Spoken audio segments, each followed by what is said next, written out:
Hello, race fans. Tom Harris joining you for this edition of Post Time at Portland Meadows. Alongside is Bob Travers, our track handicapper. Welcome, Bob. Thanks for having me here today. Well, as always, we're going to have you here. We're going to have you upstairs. We're going to get a lot of mileage out of Everywhere. you, brother. Yes. Everywhere I could possibly be. Everywhere.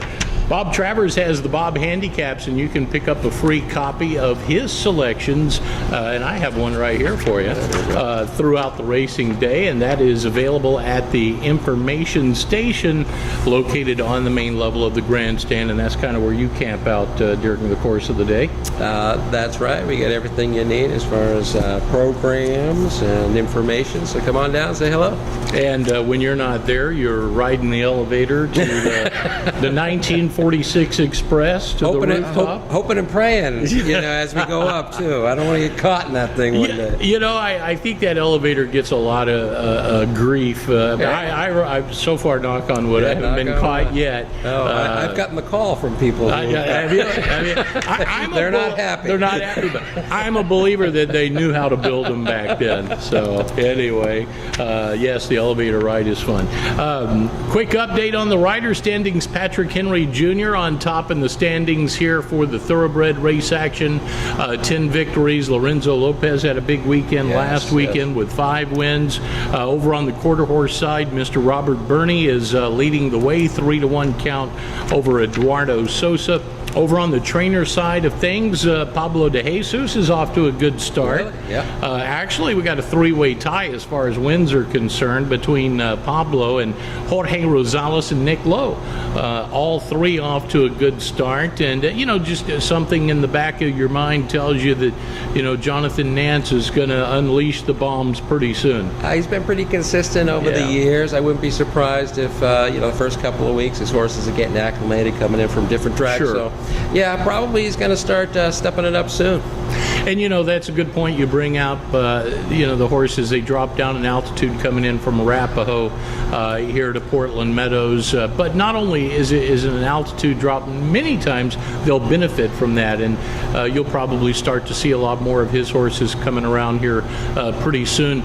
But it is a change when you're going that far, a different atmosphere climate-wise here in the Pacific Northwest. And so there is definitely an adjustment period. And always too, Tom, you know as well as I do, you've been in the game a long time. Some horses just take to a track, and sometimes they never take to the track. This so that's always something to watch out. Horse for courses, or hey, if they just can't do it, got to go to the next track. Absolutely, Bob. We look at that a lot around here. There's a lot of horses that do very well here at Portland Meadows, and that's one of the first things I look for in the handicapping.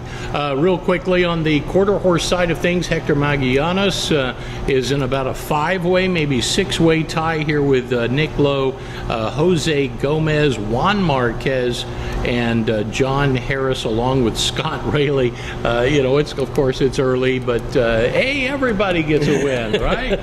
That's always nice when you cash in a paycheck at the racetrack. Right. Sure. Spread the wealth. Let's take a look at the race action today. First race on the card, we got the quarters going 350-yard race. This is really a nice dash for the allowance runners. Who did you end up with here, Bob? I took number 5, Bunny's Best Advice. Again, horse for course. I threw out all the fair tracks, and this horse runs pretty good in his maiden back in January, so he's coming back home, and I think he's got the speed to get it done.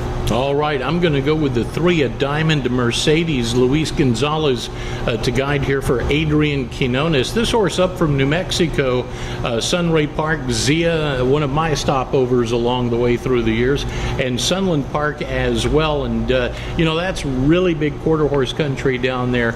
And you take a look at some of these maiden purses down there, maiden $12,480. It's a pretty serious business, of course. New Mexico, home of the All-American Futurity as well. That's right. So the second race, let's move along to the second on the card. They'll go around the hook at 870 yards. I went with the 3, Ozark Daredevil, Mary Tate, the trainer. Now this thoroughbred obviously stepping into a quarter horse style race, but you want to know one thing I noticed here, Bob? 5 of the 6 are thoroughbreds. yeah. I looked at that too. I was like, okay, who's the quarter horse in this quarter horse race? Right. Unfortunately, I took the same as you did. I see the speed on number 3, Ozark Daredevil. I think it's open the gate, left-hand turn, go home with this guy. All right, so we both agree on Ozark Daredevil. This will be the first time on this track for that one.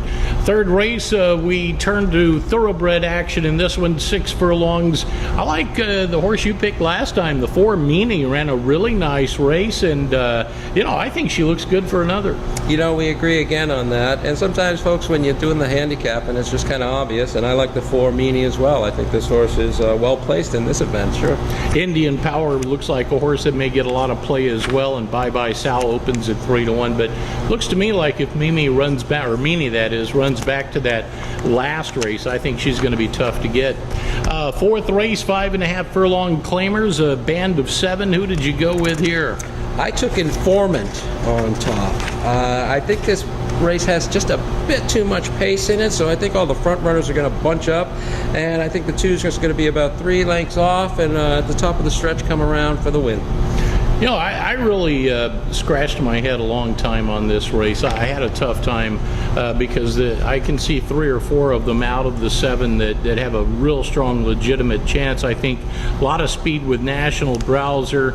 I think I end up with Bella Columba here, the 5 horse. Morning line favorite.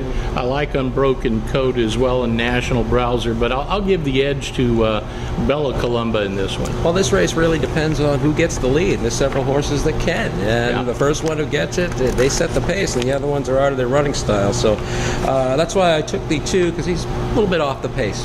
All right, good angle there for that. How about the 5th race, going 5 furlongs, get out and go? Who's got the speed to get to the turn and clear early? There's tons of speed in this race, so I went definitely with an off pace. Well, we haven't seen scratches yet, but still, even with scratches, we got a full field. Should be pretty fast on the front end. I went with number 3, 50 Caliber. I'm gonna again, not look at those fair tracks, although in the money most of the time at the fairs. I went back to Portland back last January, running some really nice races here, so I think he's got the right pace style for this race, and a 10-1, nice price. Gotta like that. The both of us, we got by with a 10-1 last week. I was really surprised. It was at Hallie J, I think, was the horse. Yes. Paid $22 to win, and that I didn't think Hallie J would go off those high odds, but hey, it happens once in a while. In that 5th race, Cowboy Swagger's the horse I like. Been at Ferndale last few efforts. The last start was here at Portland Meadows. This horse has been knocking at the door, and I think he's due to hit the winner's circle. So Cowboy Swagger, Robert Burney, my selection for the 5th. We move along to the 6th race at 5 1/2 furlongs. I like the 7 Pepper Sharp. This is a horse that's just overdue. He steps into this maiden contest. Pepper Sharp's been out 18 times, had some very good efforts up at Emerald Downs, and I just think it's time to close the deal. Yeah, well, Tom, I'm going to remind you, the only thing that's due is the rent. And this guy's had 18 times, and I'm not trusting him. I think he bounces a little bit. That's why I went with the 8. Simone Blue, lightly raced, nice numbers. 3rd start off the layoff. I think he's going to like the track. Number 8, Simon Blue, wins this race. Okay, and 9-2 opening up, so pretty good odds on that one. 7th race, 5 furlongs, and we have a full field of 10 to go to the gate in this one. Bob, who did you go with? I went for a horse for course, number 10. Piper Piping. This horse broke his maiden, 25,000 last December, wire to wire. Went up to Emerald, didn't do anything, never did anything well at Emerald at all. I think this horse really just doesn't like Emerald Downs track. Coming to Portland Meadows, and bam, wire to wire. So I think this horse is coming home to where his only win is, and I think he's going to get a jump on him, and he's going to get the lead. Left-hand turn, go home for number 10, Piper Piping. All right, front-running style from the outside post. Going to have to clear early. That turn's going to come up quickly at 5 furlongs, but this one does have good speed away. I like Champolina, the 9 horse here. This horse earlier this year was at Golden Gate, Arapahoe Park. This is one of Jonathan Nance's horses. Patrick Henry Jr. on board. Good runner-up in the season debut. 8th race on the card. This is our feature, Bob, at 6 furlongs. I like Chew and Die. The old 9-year-old, I think, gets the job done again. Won the last 3 impressively. I think he can make 4 straight today.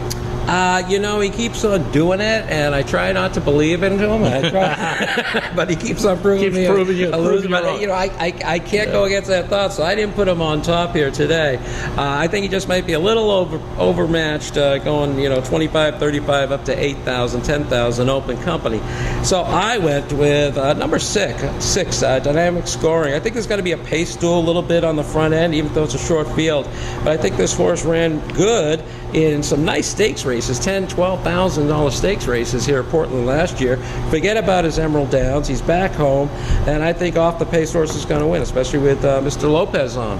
And that's a good point. Stakes placed horse right here on this oval. Debbie Peary, the trainer, Lorenzo Lopez, now second in the standings. I went, like I said, with Chu and I, but I also put Mr. Takahashi speed in the race. If he gets out there and gets lonely on the lead, he could be tough to run down as well. And then, of course, gross misconduct. Did nothing wrong, for sure. Again, though, I think he's going to be up on the upside on the pace. So I went against the 4 and the 5, and I took the 6 on top. Okay, I got my long shot of the day ready for the 9th and final. Are you ready for this? Cleellum Phil, the 9 horse, opens up at 8-1.